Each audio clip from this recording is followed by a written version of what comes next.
Сегодня я хочу говорить с вами на такой интересной теме. На теме, да, спасибо. Ради вас видеть, кто у нас первый раз, будьте благословенны. Прилежности, важность. Что такое прилежность и важность прилежности в жизни человека? Прилежность и проворность. Что такое прилежность, проворность и его важность в жизни? Притчи 22-29. Я хочу как бы продолжить в этом же духе, как мы в понедельник, а мы в воскресенье прошлое говорили. Видели ли ты человека проворного в своем деле? Он будет стоять перед царями. Он не будет стоять перед простыми. Видели ли ты человека какого? Проворного или прилежного, то же самое. Видит ли ты человека проворного в своем деле? Бог учит нас быть людьми не поверхностности, быть людьми глубины, проворности, прилежности. Бог есть прилежный Бог. Бог не лентяй. Бог не Бог не ленивый. Поэтому Бог поощряет нас быть прилежными и проворными. И в принципе, по натуре, мы все имеем семя лени в себе. Каждый человек, это натура человеческая. Идти по пути наименьшего сопротивления. Идти там далеко и проскочаться, или как мы говорим, проскочиться без особых каких-то усилий. Это обман плоти.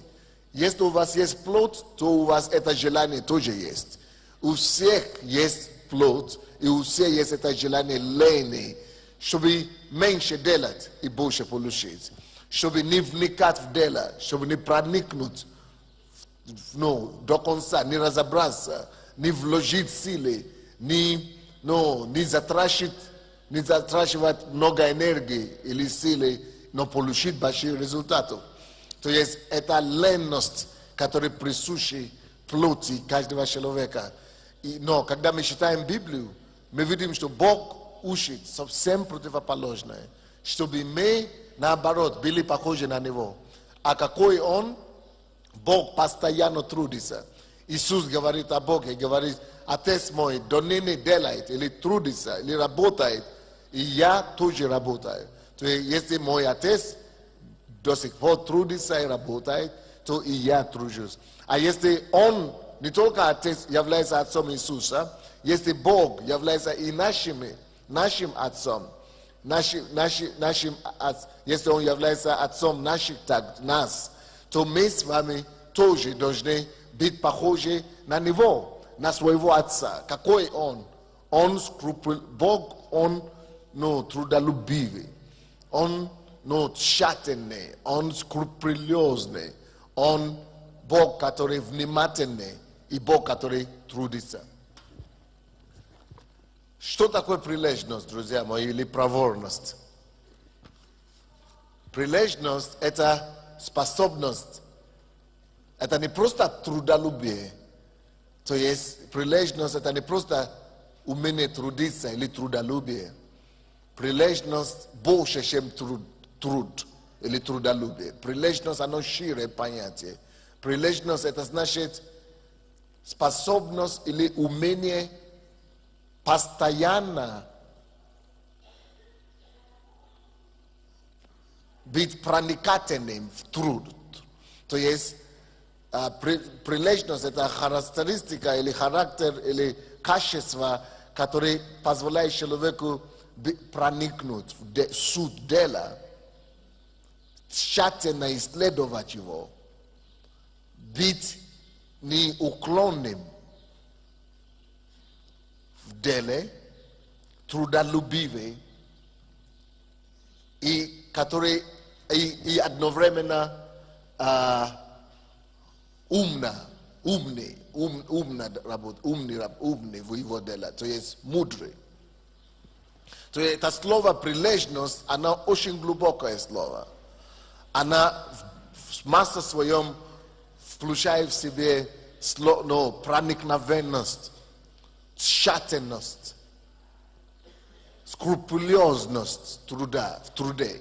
То есть важность не просто делать труд как-нибудь, как наши все делают, многие наши, к сожалению, делают. Просто лишь бы что-нибудь делать, лишь бы как-нибудь что-нибудь делать. Труд хорошо, но как бы хорош не был труд и работа, и есть что-то, что важнее, чем просто работа или труд. Я вам скажу, что это такое. Это то, как этот труд выполняется, качество этого труда, работа, как эта работа делается. И не просто как-нибудь делать работа, а как оно делается. Вы помните, как у нас квартиры, да, строятся в советское время, или даже до сих пор, квартиры строятся так, что если квартира 10 лет, это уже старый дом. Если дом 10 лет, это уже старый дом сейчас. Или 20 лет, это вообще уже разваливающийся дом. Я помню, как ко мне приехали американцы, мои проповедники, и они были у меня дома, а дом 4 года всего лишь. Сам дом 4 года. И они меня утешают и говорят, ничего страшного, мы тоже живем в старом доме в Америке. Я так понимаю, что ваш дом старый, но ничего, мы тоже в старом доме живем. И я говорю, а у вас сколько лет вашему дому в Америке? Они говорят, конечно, не такой старый, как этот, но где-то нашему дому где-то 110 лет. 110 лет не такой старый, как это. Представьте себе, они меня жалеют и говорят, мы тоже живем в старом доме, но только ему не такой, как вашему дому, не такой старый. Когда я им сказал, а нашему дому 4 года, они чуть в обморок не упал. Потому что наши люди так строят, так делают дела, вообще отношение такое. Кто из вас был в Европе когда-нибудь? Все как будто все совершенно строится, так все хорошо, так основательно, как будто на всю жизнь должна быть.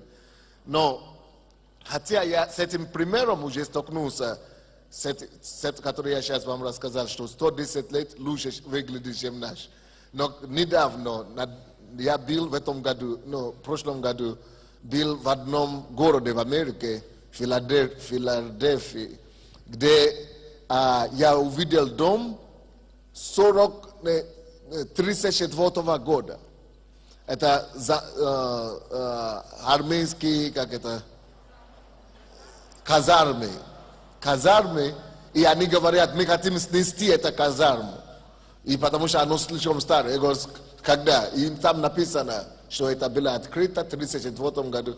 Они говорят, не потому что старый, а потому что такую технологию уже по-другому строят.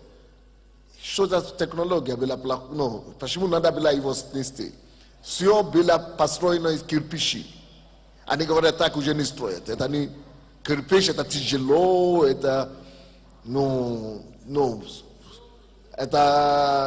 деньги, это берет много на себе расходы и так далее.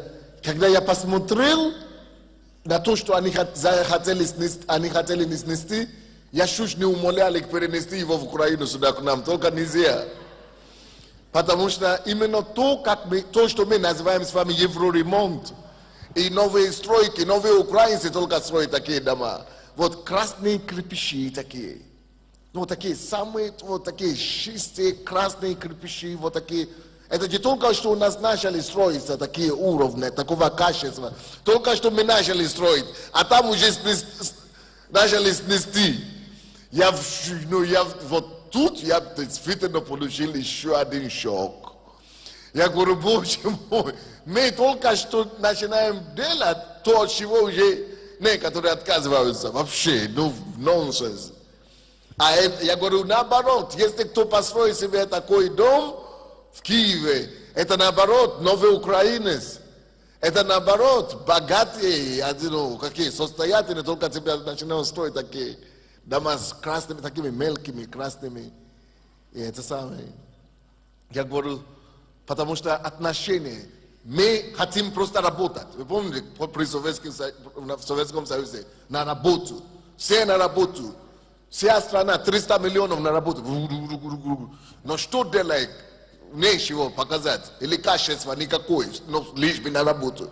Все производили обуви, да? Вы помните, такие туфли, обуви производили? И все равно все доставали эти обуви и туфли, то из Венгрии, то из Польши, то откуда угодно, то из Болгарии. А страна целая работает, чтобы туфли, обуви, сапоги эти все производить. И никто не носит. Страна вся работала на то, чтобы эти все трусы, эти, то женские, то мужчины, все на очереди. То мела, то... И все на работу, лишь бы на работу. Ну, как? Пятилетки, да, все выполняли пятилетки. Но чтобы что-то делать качественное. А народ, наоборот, выходил каким-то образом, чтобы находить качественное что-нибудь. Ничего нету в магазине, но все одевались. Импортных вещей нету, но все в импортных ходят. Почему? Потому что каждому человеку хочется что-то хорошее, качественное. Качество, продукт прилежности и проворности всем нравится. Всем людям хорошим. Видите, где мы находимся? Нам бы дали волю, я бы сам все это все переделал бы. Но не дадут. То, что нам даже мы уже здесь остались, это уже чудо. Туалет, попробуйте заходить в туалет. Это каторга каждый раз, заходить в этот туалет. Каторга. Это слава Богу. Я уже думаю, после годовщины, я не знаю, что пускай что хотят, пускай сделают. Я, наверное, сделал, приведу ремонтников и строителей, буду разваливать что угодно, пускай меня судят опять. Надо порядок навести, я уже не знаю. Но свой лучше, конечно, я думаю, может быть лучше просто ждать, пока свой не построить. Короче, вот такое отношение, вся страна. И мы привыкли к этому. Может быть, мы это не осознаем, но это все живет в нас. Это все возле нас. Это все где-то осталось. Может быть, не у всех нас, но где-то чуть-чуть, может быть, какое-то еще осталось. То есть желание идти по пути наименьшего сопротивления. Желание как бы делать. Много чего делать. Производим все эти обуви и туфли, но которые никто не может носить. Лишь бы работу. Мы ходим на работу. Лишь бы находим на работу. Что ты делаешь этой работой? Некоторые люди ходят, работают только один день в неделю, зато больше качества, больше зарабатывают за счет прилежности, качества, проворности, глубины, проникновенности и так далее. Братья и сестры, если мы с вами будем людьми 21 века, и тем более детьми своего Отца Небесного, если мы с вами хотим быть похожи на детей царства, потрясающего царства, слушайте, давайте будем людьми проникновенности, проворности, прилежности. Будем глубокими людьми, которые проникают во все дела. Которые не просто делают что-нибудь, лишь бы галочку ставить. Которые не просто что-то делают, потому что надо что-нибудь делать. Или делать вид. Я помню, как я приехал в Советский Союз. Советский Союз, все поступили в институт. Оказывается, что не все. И у меня так, впечатление так было, что все просто направляли в институт, лишь бы кого-то туда направить. Это я учился и так думал. Оказывается, это не так. Оказывается, конкурсы были.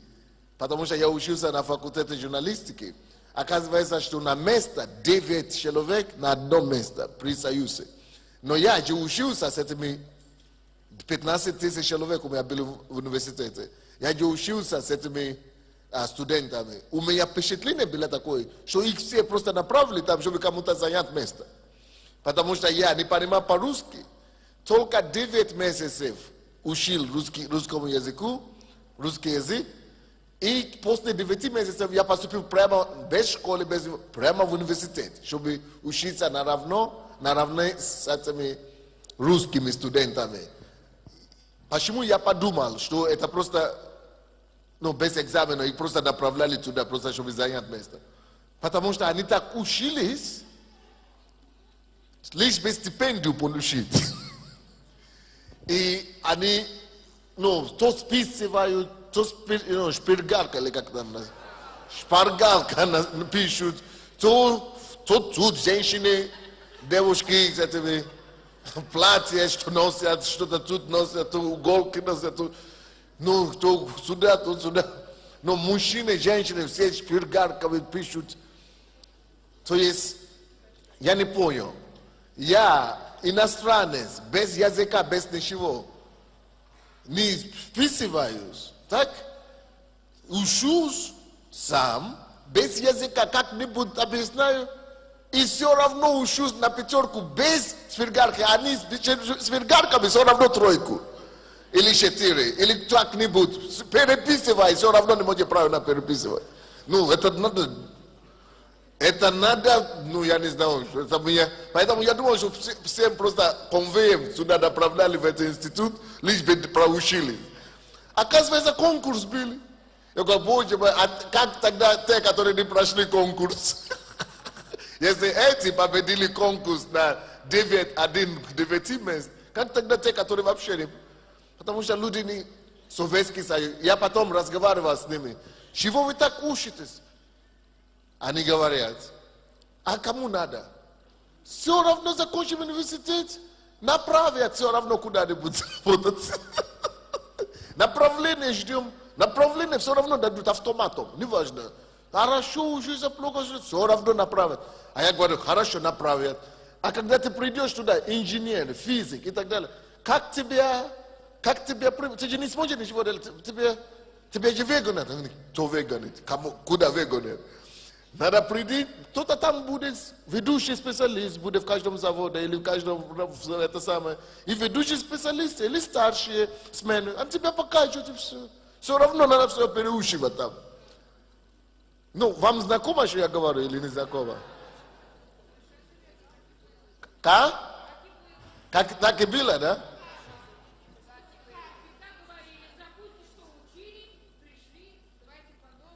Вот. И я удивлялся постоянно. И я понял, конечно, что, да, может быть, не все, чему тебе учили, пригодится и так далее. Но вы знаете, что я понял? Я просто понял, что само отношение правильное, да, к труду. Я, допустим, я же не стал журналистом, только короткое время. Я же не работал сейчас журналистом, да? Но благодаря тому, что было все равно правильное отношение к труду, хотя сейчас я не работал по специальности, но вот отношение, оно что-то воспитывает все равно в тебе, оно все равно что-то создает в тебе. Вот эта прилежность, оно пригодится в любое время. Оно все равно пригодится. Оно все равно приносит благословение, оно все равно приносит возвышение, она все равно приносит просто, плод. Поэтому, даже если вы считаете, что это не мое место, я не хочу там работать, или это не мое, или что, слушай, все равно работай хорошо, все равно будь прилежным, все равно будь проворным, все равно пригодится тебе. Представьте себе, я учился у коммунистов, да?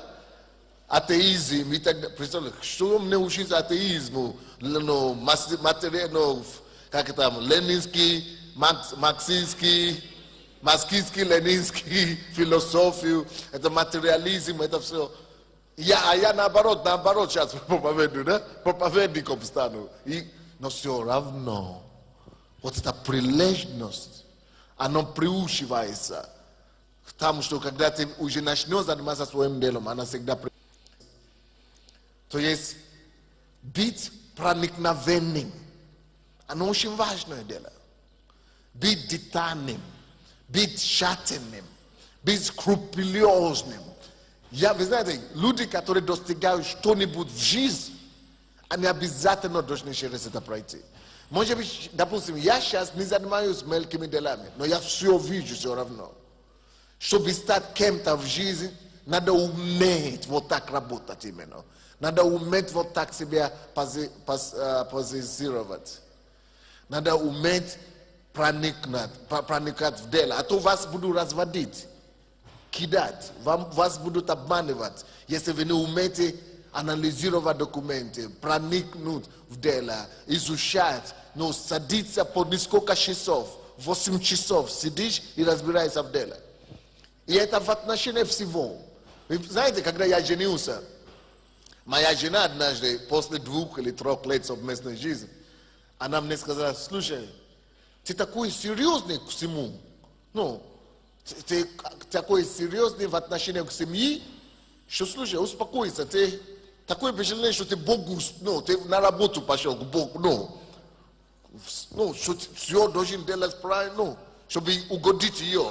У нас не было детей, а я с ней живу один. И я настолько прилагаю усилия, чтобы ей угодить, что она говорит: слушай, ты как будто самому Господу Богу служишь. Слушай, слишком серьезный. Давай успокойся, не надо так уже трепетно слишком так относиться. Почему? Потому что если все делай, Библия говорит, делай все как для Господа, да? Если все, что находит рука твоя делать, то делай его всей силой твоей, делай его, как там написано? Не, я другой, Екклесиаст 9:11. Что если чего находит рука твоя, делай. Делай наилучшим образом. Делай, будь лучшим там. Выполняй это дело лучше всего. Если твоя рука находит.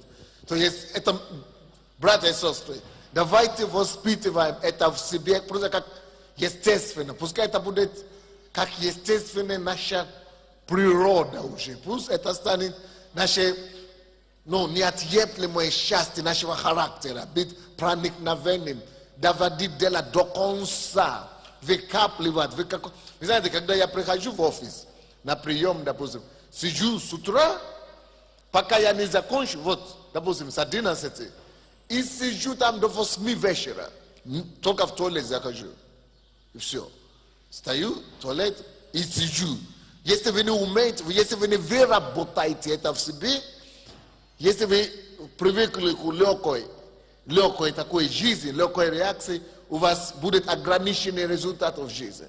У вас постоянно будет что-то не хватать, что-то постоянно не будет получаться. Вы будете делать многие вещи, но у вас будет постоянно что-то не получаться в жизни. Вас будут постоянно обманывать. Ваши окружающие будут разводить вас. Они будут подводить постоянно вас, потому что вы сами недостаточно глубокие люди. Контракты у вас не будут подписываться. Или они не будут подписываться вашим выгодным условиям. Или договоры, или переговоры у вас будут васиться, но они не будут доводиться до конца. Потому что вы знаете, что я обнаружил. Нельзя, даже если вы начальник, или если вы хозяин бизнеса, нельзя полагаться на работников. Можно полагаться на них только поскольку. Потому что если вы не умеете сами быть проникновенным, работники вас разорят. Они банкротом еще вас сделают. То есть надо уметь их проверять, надо уметь их с ними работать, надо уметь их утверждать, поправлять. Вообще-то, чтобы вы поняли, никто не хочет работать вообще, натура людей. Никто не хочет ничего делать. Поэтому, если вы имеете свой бизнес или свое дело, чтобы найти людей, которые хотят действительно работать без контроля, не знаю, где вам придется искать всю жизнь. Поэтому надо постоянно все проверять. Нельзя полагаться на никогда, что это его работа, это его ответственность, он должен делать. Не сделает. Или сделай как-нибудь, или сделай такой какой-то вид, чтобы ты подумал, что он уже сделал. Прилежность спасет вас от таких вещей. Проворность спасет вас, избавит вас от таких масса неприятностей. Это то, что я обнаружил. Нельзя никому ничего поручить. Можно поручить, но проверь 3 раза сам. Уточни это делать. Хотя наше дело это дело доверия, да, как церковь. Но я понял одно, что доверие помощников, если их не проверять, это не доверие вообще. Доверие должно быть с проверкой. Доверяй и проверяй. Итак, прозорность – это способность быть медантичным, или как мы говорим, педантичным, или как? Педантичным, да? Это способность быть педантичными, то есть быть, скрупулезным. Если вы действительно прозорный человек, вы будете педантичными, вы будете все вникать во все дело. Скрупулезным, добросовестный. Человек прилежный – это человек добросовестный. Ему все равно, кто его контролирует или проверяет. Ему все равно, кто там, кто присутствует или не присутствует. Ему все равно, какую оценку ему ставят. Он добросовестный. Человек прилежности – это человек чего? Добросовестности. Церкви, братья и сестры, чего я учу это все? Если нам, как верующие, удастся приобрести эти Божьи качества, мир за нами будет бегать. Пойдите на любую работу, вы станете на вес золота. Либо как строитель, либо как прораб, либо как бизнесмен, либо как недвижимость или брокер. Если вы будете такими педантичными,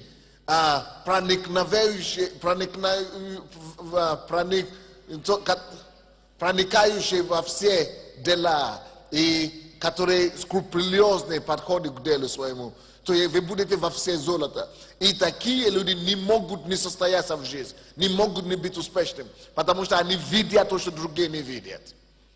А Библия говорит нам, что какая разница между бедными и богатыми? Написано их глаза. В глаза есть разница между богатыми и бедными. Потому что богатый, он привык видеть, он замечает все. Он замечает, что не так. Он замечает, чего надо поправить. Он все видит, поправляет. Вот что делает его богатый. А бедный, он привык, если ему не скажет, он даже не задумывается. Ты даже ему и говоришь, чтобы он делает по-своему, через одно делает. Разница между богатым и бедным – это глаза. Богатые люди привыкли все замечать, привыкли на все обращать внимание. Ничего не пропускает. Он педантичный, он как там мы говорим, скрупулезный. Он глубокий, он добросовестный до конца. И всякая попытка нам, быть успешным без качества, без характера, это в принципе, я вам скажу, афера тоже. То есть мы хотим быть всем, получив все, без надлежащего характера, качества. Это афера называется. То есть ты хочешь получить то, чего ты не достоин. Это то, что воры делают. Это то, что аферы делают. Они не такие хорошие. У них нет достойных качества, но зато хотят пользоваться то, что у людей качества имеют. То, что у людей качества есть. То есть жизнь наполнена таким фальшем. Жизнь вообще-то, жизнь везде наполнена таким обманом. Только не всем заметно. И все научились скрывать. Все научились гримироваться. Все научились в масках ходить. Se na ushili tak de la vid kak buto sio pareatke. No na samum dele malak tu desfita no jest głębokie szelowe. Wy znacie, ja powiem, że to ushili leko bitu spesznym. Prosta prilagaj szusz bosze wнимание, a my szusz bosze usile. Szusz bosze usile się tebe hoszesa. Szusz bosze usile, szusz bosze zdelaj, się tebe udobna делать. Szusz bosze делать. Только чушь надо делать больше, чем других. Потому что остальные вообще делают только то, что им удобно. Остальные вообще, большинство людей, 90% людей в этом мире делают только поскольку им это хороший путь, меньшего сопротивления. Люди делают в основном то, что удобно им. Что-то чушь неудобно, или чушь где-то тяжеловато, или чушь где-то, временно, или как-то тяжелое, или неудобство какое-то, уже все слезывают, как-то спрыгивают, как-то находят, уходят. Вот так и по всему миру. Все отпадают по пути, но человек, который он чуть-чуть усилия прилагает, становится главой в этом мире. Это благодаря усердию. Благодаря усердию. Притчи, которые мы читали, 22-29, он говорит, видишь ли ты такого человека? Видел ли ты человека проворного? Если ты увидишь такого, ты поймешь, что он не может, если он проворный в своем деле, он не может не стоять перед царями. Не может не стоять перед царями. Видишь ли ты человека в своем деле, он будет стоять перед царями. Перед самыми великими, потому что великие люди ценят. Великие люди, цари, успешные, ценят как золото людей, которые проворны. Успешные, любые начальники, любая фирма, любая компания ценит, просто платит деньги, чтобы искать людей, которые добросовестны и которые прилежны. Потому что в основном таких людей мало. Мало кто сам хочет встать ночью, с утра, пока его будильник не поднимет, да? Мало кто хочет идти заниматься, пока ему не скажут, да? Мало кто хочет вообще просто сидеть и читать, или проповеди, или книги, или искать, или идти в библиотеку. Где вы находите такие? Самому, чтобы не было экзамен, не надо ничего, просто сам. Вот, когда вы находите таких людей, невозможно, чтобы он был средним. Или он стоял где-то внизу. Он всегда будет востребован. Человек прилежный – это человек, который всегда востребован. Человек прилежный – это человек, который что? Всегда востребован. Человек прилежный всегда востребован. Проворный человек, его ищут везде. Его что? Ищут везде. Его что? Ищут везде. Давайте станем такими людьми. Что мешает нам? Мы дети нашего Отца или нет? Мы дети этого царства или нет? Прими решение изменить, свергнуть в себя эту ношу лени и лености, чтобы стать человеком достойным Бога. Это для тебя же это будет хорошо, для твоей семьи. Это как я своему ребенку говорю постоянно. Никогда не говори мне, что ты не можешь. Никогда не говори мне, что это слишком тяжело. Не говори мне никогда, что это слишком тяжелая работа. Именно тяжелую работу ищи. Именно самый тяжелый труд, задание, именно к нему идти. Именно то, что самое тяжелое, именно это должно тебя привлекать. Потому что это то, что готовит человека к тому, чтобы он был победителем в жизни. То, что готовит его быть победителем. Он не будет стоять перед простыми, а перед царями только будет стоять. Он не будет стоять перед простыми. А почему не будет стоять перед простыми? Потому что он сам не привык делать простые дела. Он не довольствуется средними статистическими результатами. Он не довольствуется каким-нибудь результатом. Он не довольствуется средним результатом, поэтому он не будет среди средних стоять. Он не довольствуется нищенским результатом, поэтому он среди нищенских не будет стоять. Он только довольствуется лучшими. Jesteś w stanie to делать по-лучшему. Jesteś w stanie считать, то считай его по-лучшему. Это как некоторые читают книги. Я удивляюсь. Я, допустим, читаю книгу, не могу запятая пропустить. Я лучше вернусь обратно, буду его считать. Люди говорят, чего ты так медленно считаешь? А не надо вот так считать. Не надо его разобрать, каждое слово. Мне не важно просто говорить, что добежал. Сам, пилот даже так не считает. Самолет так не летит, как некоторые по книгам летят. Поэтому ты говоришь, ты прочитал эту книгу? Читал. А что ты понял? Ну, читал, читал. Надо уметь проникновенно мыслить. Аналитически. Я читал книгу любую. Если я любую книгу прочитал, через 10 лет я тебе еще расскажу. Почему? Потому что я проникновенно, аналитически, критически задаю себе вопрос этой книги. Поэтому одну книгу могу читать 2 недели, или неделю, или 2 недели, но буду анализировать его, разрабатывать его так, что после этого я становлюсь специалистом. Становлюсь специалистом. Что тот, кто его писал, мы будем с ним еще обсуждать, он сам забыл, что он там написал.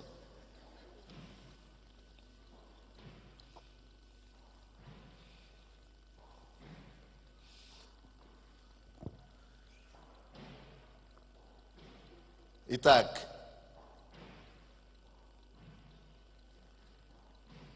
человек прилежный, он озабочен тем, чтобы он не просто делает работу, а он уже делает его наилучшим образом. Его беспокоит самый лучший результат. Его это беспокоит. Он уже наилучшим образом делает то, что он делает.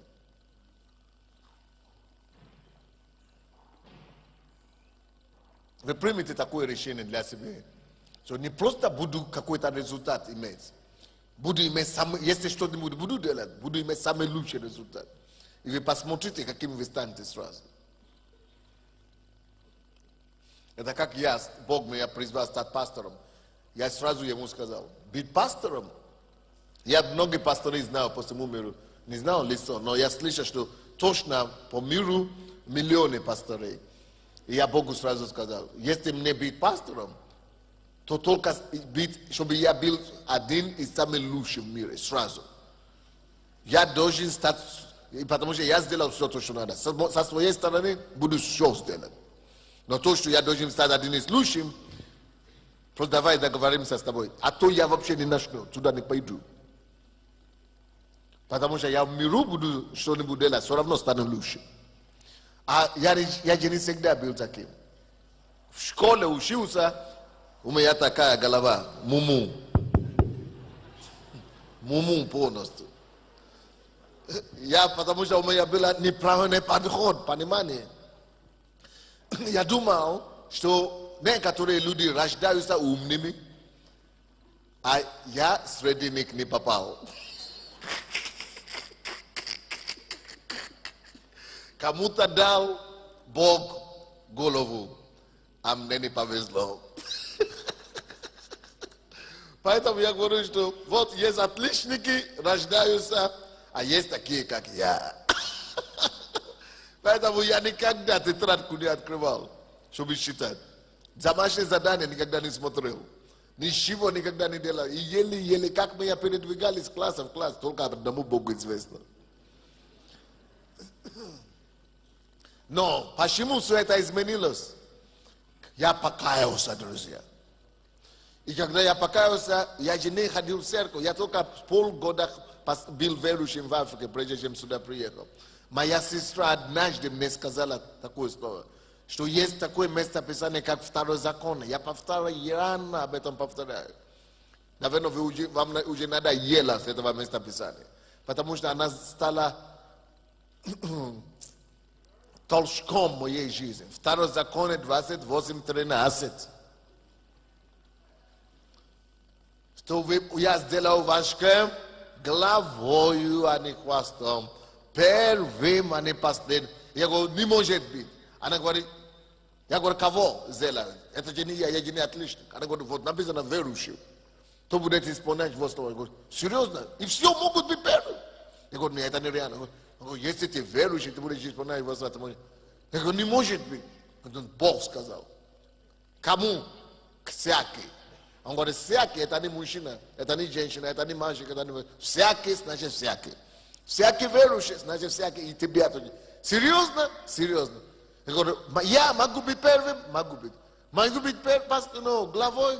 Написано. Я говорю, все. Вы знаете, она даже не успела мне сказать, что надо трудиться, надо быть прилежным и так далее. Просто показала. Вы знаете, за что я держался? Я держался за это слово. С одной стороны, я молюсь этим словом. А потом вижу, что молюсь, а преподаватель, допустим, мне говорит, если ты все равно сдашь этот экзамен или заговоришь, я пойду свечку ставить. С тобой бесполезно.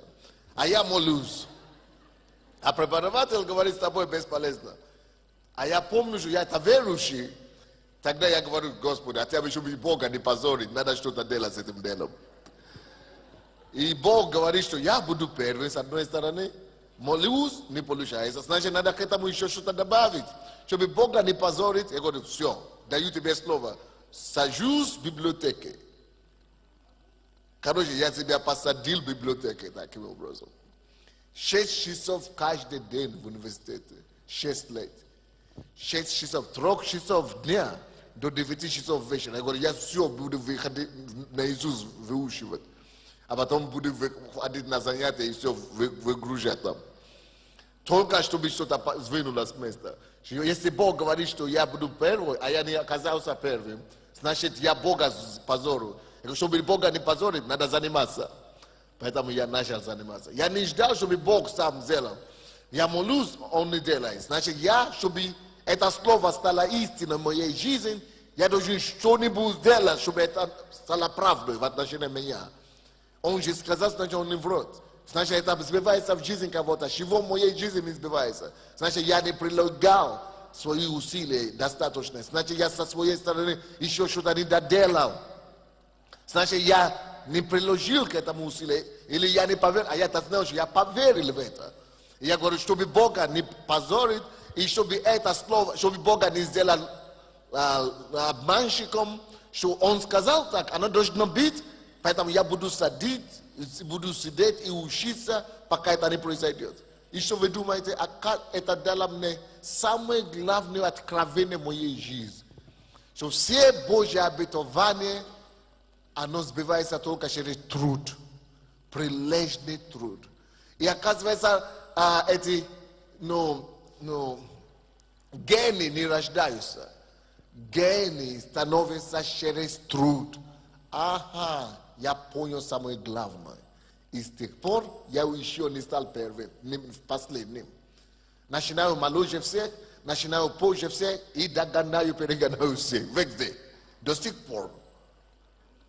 До сих пор. Все всегда получается. Потому что я понял самое главное. Если быть прилежным, если быть действительно качественным человеком, если действительно быть трудолюбивым человеком, если действительно уметь, действительно самоотдаваться полностью делу, нет ничего невозможно.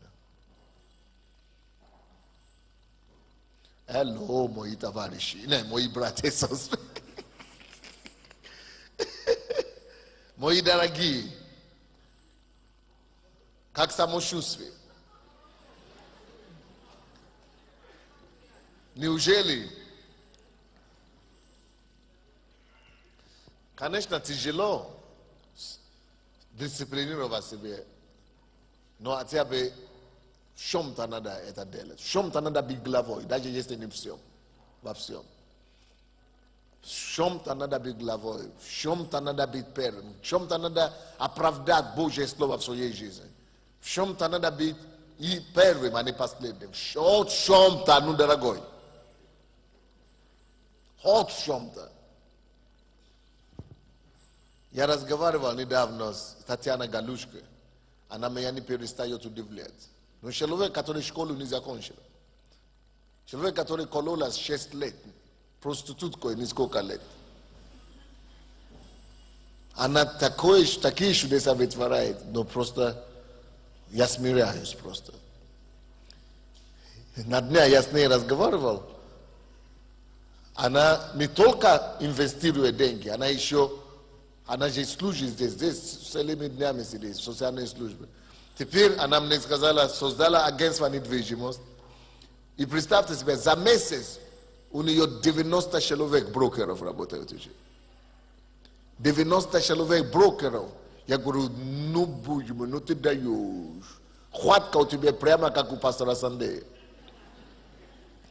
90 человек. Она говорит, а потому что у нас есть видение. Я говорю, какой? Перетянуть в свою сторону весь рынок недвижимости Киева. Мы позже все вошли, но мы хотим все это дело собрать. Я говорю, ну молодец. Мы прямо хотелось ее щечку поцеловать. Но я сдержался.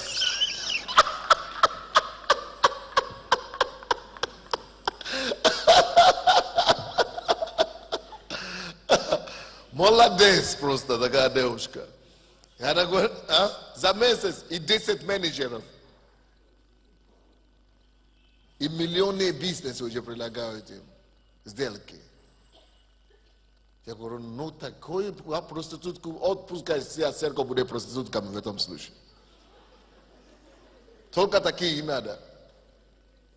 Потому что те, на кого мы показываем вот так, Бог показывает вот так. Потому что качество, не важно, кем ты был. Темнокожий, негры, меня говорят, негр какой-то входит в негр. Вот, а он же не негр. Пускай делает то, что этот негр сделал. Принцип тот же самый. Не важно, в церкви, в бизнесе, те же самые принципы. Порядочности, добросовестности, проникновенности, прилежности, проворности. Это все очень важно. Нету Татьяны, да, сегодня? Как хотелось бы, чтобы она рассказала нам об этом. Просто очень просто потрясающие какие-то результаты. Тоже разговаривал еще с одним братом, Руслан, который пастором был. Его тоже нету, да? То, что тоже мог достичь такие результаты через прилежности бизнеса, которые многие годами не могут прийти. За 1,5 месяца достиг самый большой уровень президента компании, когда люди всю жизнь после не могли это достичь. За 1,5 месяца фантастические вещи.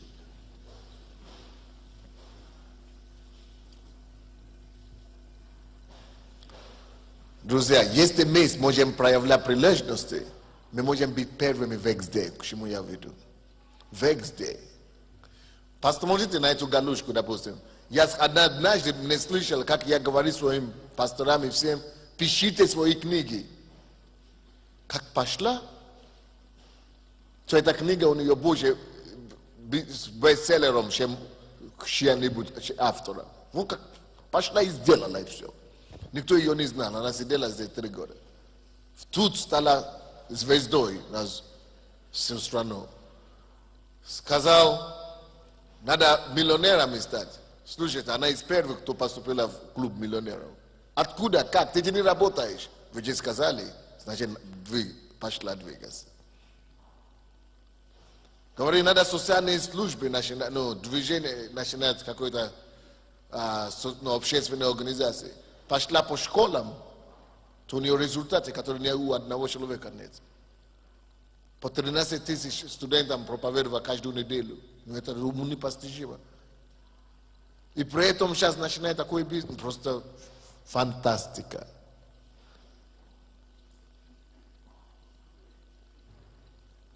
Чему я говорю? Если прилежность будет у вас, проворность, ничто вас не остановит. Тем более с Богом на вашей стороне. Тем более вы верующие. Если Бог на вашей стороне, все сделано. Все есть, значит. С Богом на нашей стороне просто добавьте вот это качество, прилежность, и все будет. И все что? Все будет. Потому что Бог есть все уже. И если через прилежность и проворность мы вытягиваем все ресурсы, которые Господь в нас вложил, и становимся такими, которыми мы должны быть.